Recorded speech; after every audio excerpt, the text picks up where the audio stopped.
A paz do Senhor Jesus, mais um vídeo a respeito das 7 igrejas da Ásia, né? Falamos da igreja de Éfeso, hoje é a igreja de Esmirna, né? A igreja de Éfeso era uma igreja que tinha todas as qualificações. No meu ver, ela estava aprovadíssima, né? Só que no versículo 4, o Senhor Jesus que tinha algo contra, quer dizer, que era para se arrepender. E o que estava contra ali? Ela fazia a obra da caridade interna e externa, tá entendendo? Só que ela acabou deixando de lado essa obra interna, quer dizer, eram os irmãos necessitados. Quando a gente fala de igreja, nós não falamos de tijolo, nós falamos de ajuntamento, tá entendendo? É ajuntamento. Igreja não é piso, não é ar-condicionado, não é cadeira, não é pintura, não é nada disso. Igreja somos pessoas, nós somos templo do Espírito Santo. Entendeu? Então nós temos que entender muito bem isso aí. Quando Jesus disse que ia quebrar o templo e com 3 dias ele ia levantar, ninguém entendeu. O que ele quis dizer? Ele quis dizer o seguinte, que ali não ia mais ser a casa de Deus, mas ia ser ele. Ele é o primeiro, é o precursor, não é? E todo aquele que aceitar ele ia se fazer morada de Deus. Consegue entender? Então nós somos o templo do Espírito Santo. Em Atos 17 fala assim que Deus não habita em templos feitos por mão de homens, e muito menos é servido por eles. Consegue entender? Então não confunda o tijolo com pessoas. Talvez você pegue o seu dinheiro e você direciona para o templo, mas não é para o templo. O verdadeiro templo é em Israel e ele está quebrado. Lembra que Jesus falou que ia quebrar? Depois que ele morreu, né? Depois que ele subiu, passou 70 anos, veio um general e revirou tudo. Ele falou que não ia ficar pedra sobre pedra e confirmou. Tá entendendo? Para quê? Para que agora os que adorem em espírito e em verdade. Consegue entender? O ajuntamento é maravilhoso, mas não tem local para você adorar mais. Você pode ser no seu quarto, pode ser na rua, pode ser no trabalho, aonde for. Só que se você tiver com esse coração, né, cheio do Espírito Santo, se você for um templo do Espírito Santo e ajuntar mais pessoas nesse mesmo parecer, eu vou te falar um negócio para você, o fogo vai cair, vai ser maravilhoso. Amém? Então vamos ler aqui a igreja de Esmirna. Tá? Então que você pega a qualidade dela também, e se ela tiver erro, que você se esse erro que tiver que estar na sua vida, você tira. Mas essas qualidades que estiver na sua vida, se permaneça. Tá entendendo? Ao anjo da igreja que está em Esmirna, escreve isso, diz o primeiro e o último, que foi morto e reviveu. Quem está escrevendo? Jesus Cristo, tá vendo? Quem escreve é Jesus, mas quem manda a escrever é Jesus Cristo. Tá vendo? Eu sei as tuas obras, quer dizer, tinha obras, e tribulação, tinha tribulação, perseguição, tá vendo? E pobreza, tá vendo? Quer dizer, tinha 3 qualidades, e era pobre, né? Mas você fala que é qualidade, né? Obra é qualidade, nós temos que ter obra. Muitos dizem que não. Só para você entender, um cristianismo comum, né? Um cristianismo básico, ele fala o seguinte, que é por obras, né? O catolicismo diz que é por obras.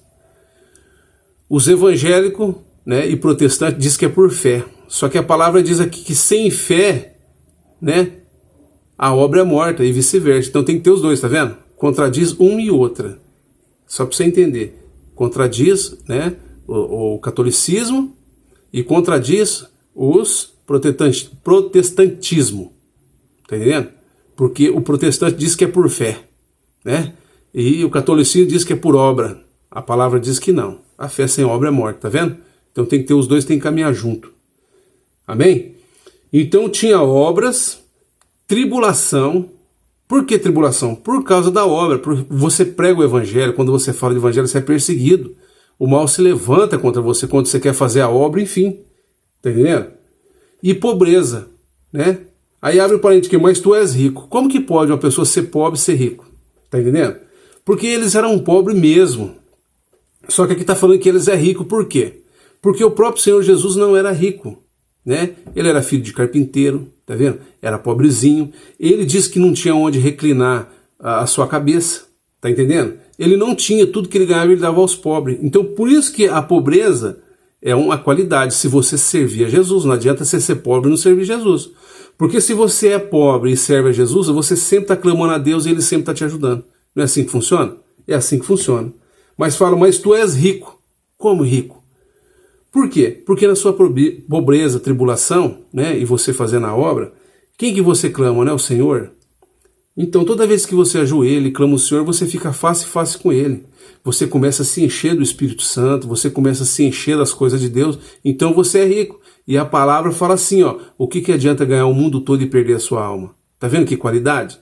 Hoje, na atualidade, essa igreja aqui para nós é reprovada. Tribulação, pobreza? Não, tá errado isso aí. Tá vendo? Por quê? Porque inseminaram na sua cabeça, né, a prosperidade desordenada, que não é bíblica. Consegue entender? Por que não é bíblica? Bíblica você tem que entender, está na Bíblia, mas está no Velho Testamento, não é no Novo Testamento.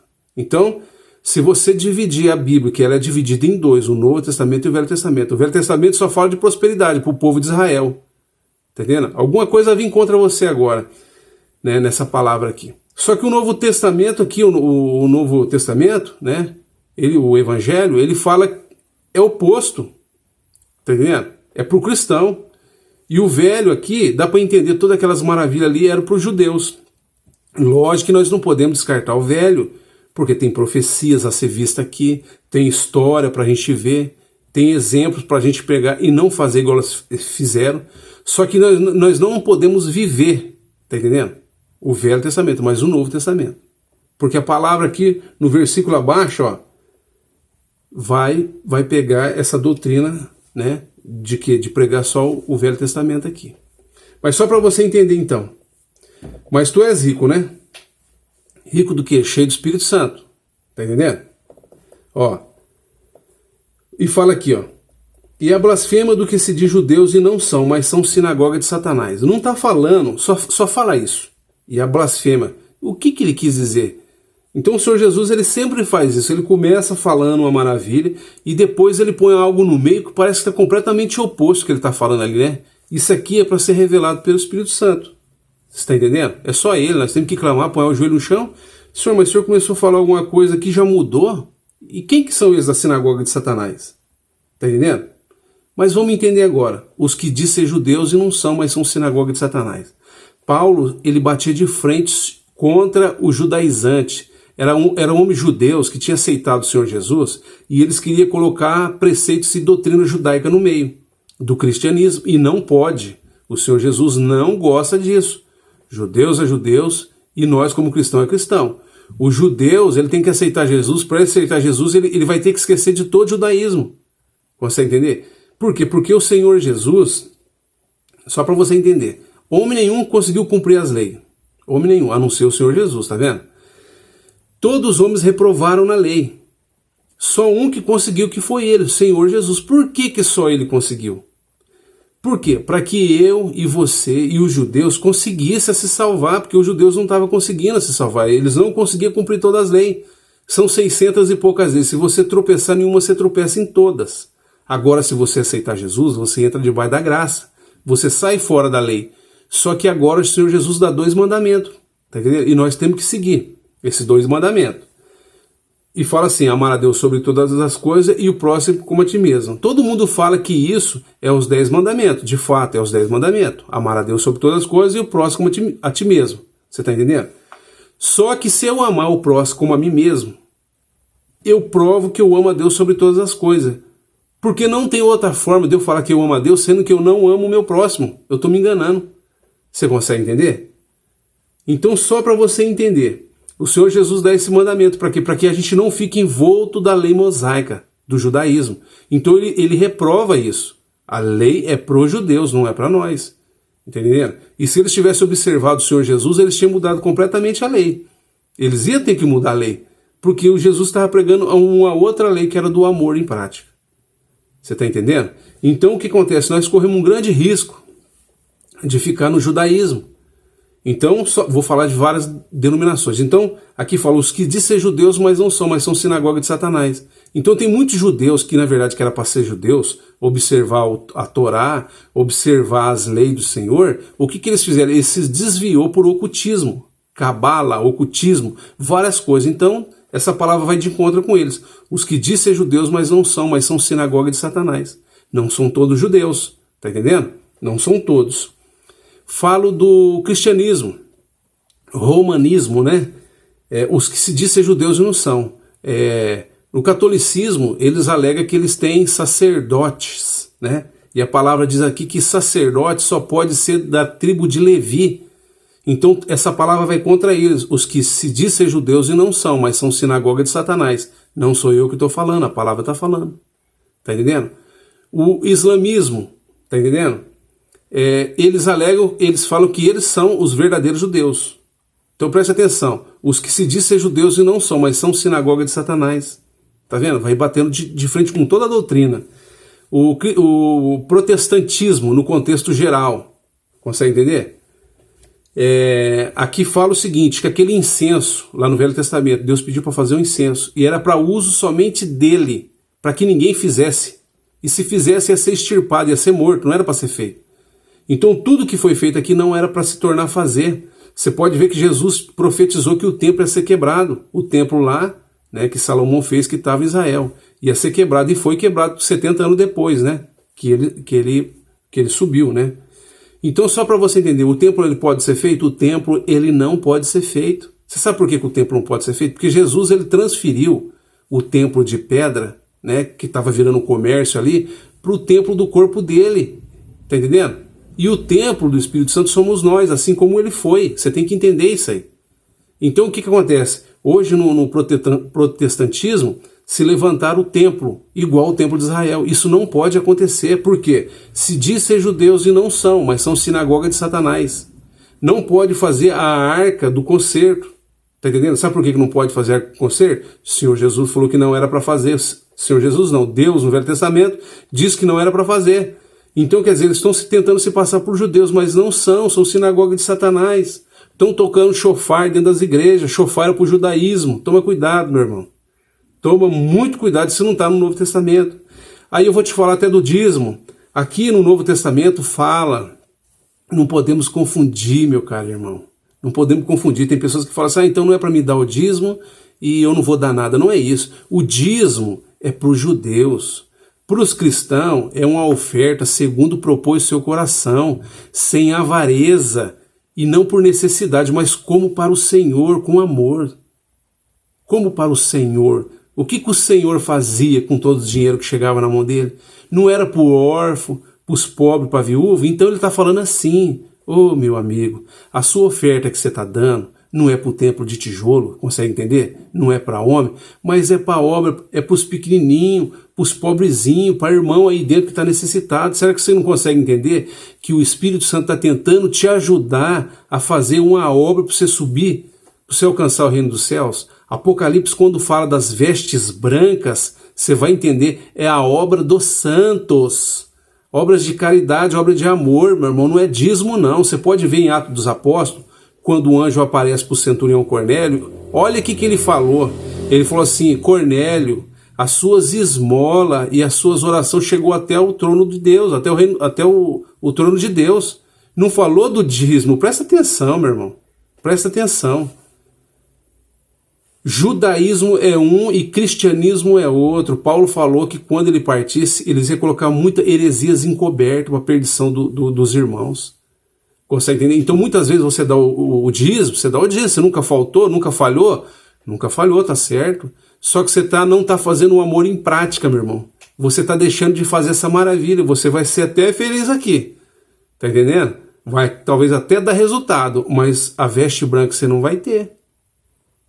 A palavra aqui fala que buscai o reino dos céus, quer dizer, a sua salvação. E toda a sua justiça, qual que é a justiça? É o amor em prática. É ajudar os órfãos, o pobre e a viúva. E fala assim, e as demais coisas acrescentadas. Consegue entender? Então, para você ter alguma coisa aqui nessa terra, basta você buscar a sua salvação e pôr em prática a obra da caridade. Amar a Deus sobre todas as coisas e o próximo como a ti mesmo. E as demais coisas ele acrescenta. Então você se informa no dízimo atrás de bênçãos, barganha com Deus. Eu vou te falar um negócio para você. Nem os judeus faziam essas barganhas. Tá entendendo? Muito mais os cristãos. Então essa palavra vai de encontro também. O que diz ser judeus e não são, mas são sinagoga de Satanás.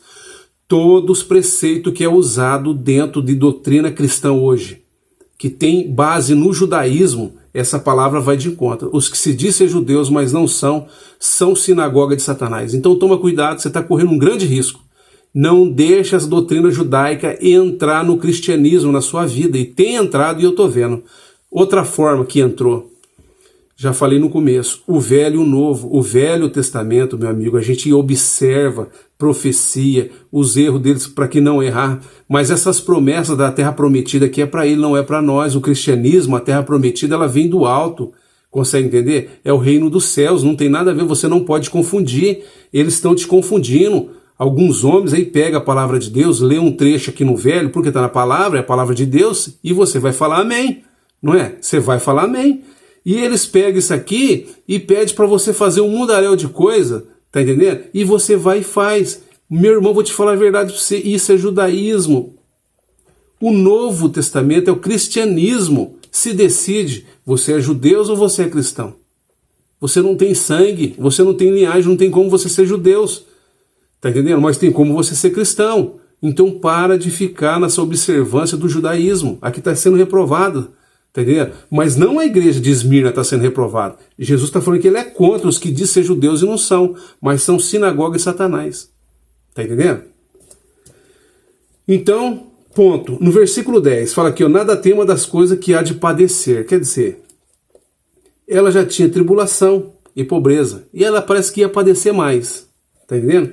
Eis que o diabo lançará algum de vós na prisão, para que sejais tentado e tereis uma tribulação de 10 dias. Tá vendo? Já estava passando toda essa dificuldade e ia passar mais. Tá entendendo? Aí que fala aqui, ó. Ser fiel até a morte, dar-te-ei a coroa da vida. Então o que dá para entender? Essa igreja no seu trabalho, na sua tribulação, na sua pobreza, automaticamente, essa é o que Jesus tem mostrado para nós, né? Automaticamente quem está nesse parecer já começa a ser preparado para qualquer tribulação.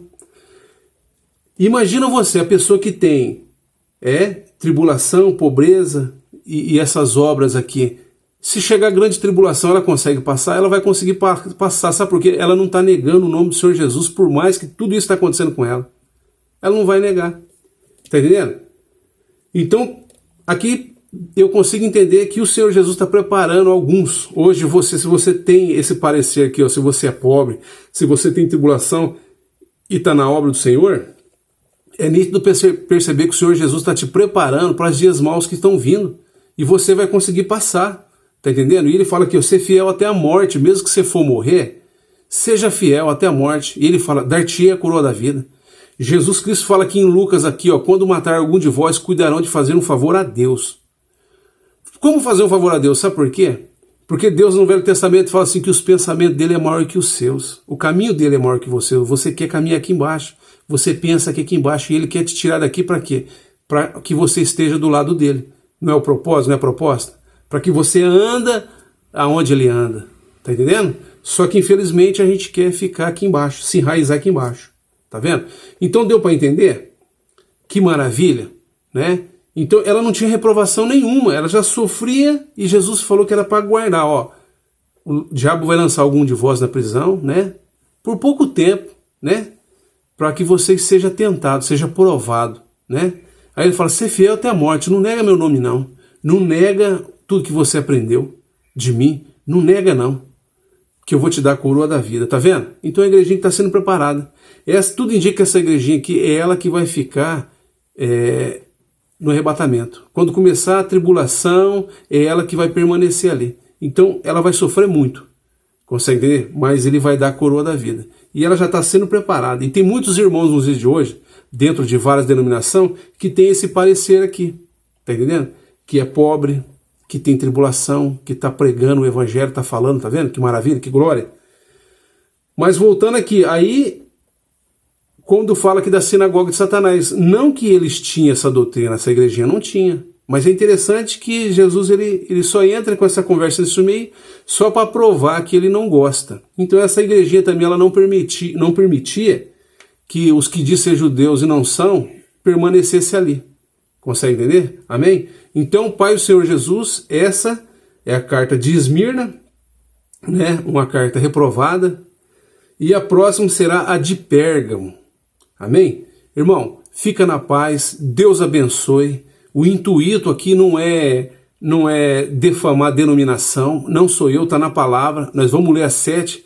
Aí nós vamos ver o que o Senhor Jesus vai falar de denominação. Foi o começo, foi assim da introdução, né? O porquê que o Senhor Jesus não falou das denominação da atualidade hoje. Ele fala das 7 da Ásia, e essa romana, que até os dias de hoje se encontra aí. Ele só fala de 8 igrejas, 7 da Ásia e essa 8 que está no Apocalipse 13 e Apocalipse 17 fala melhor delas, entendeu? Só para a gente entender como que ele é maravilhoso, que a gente possa ter essa doutrina aqui, ó, da Esmirna, amém? E ser fiel igual eles são fiel, igual eles foram fiel. Pai do Senhor Jesus, Deus abençoe. Até o próximo vídeo, que é a igreja de Pérgamo. Amém? Pai do Senhor Jesus.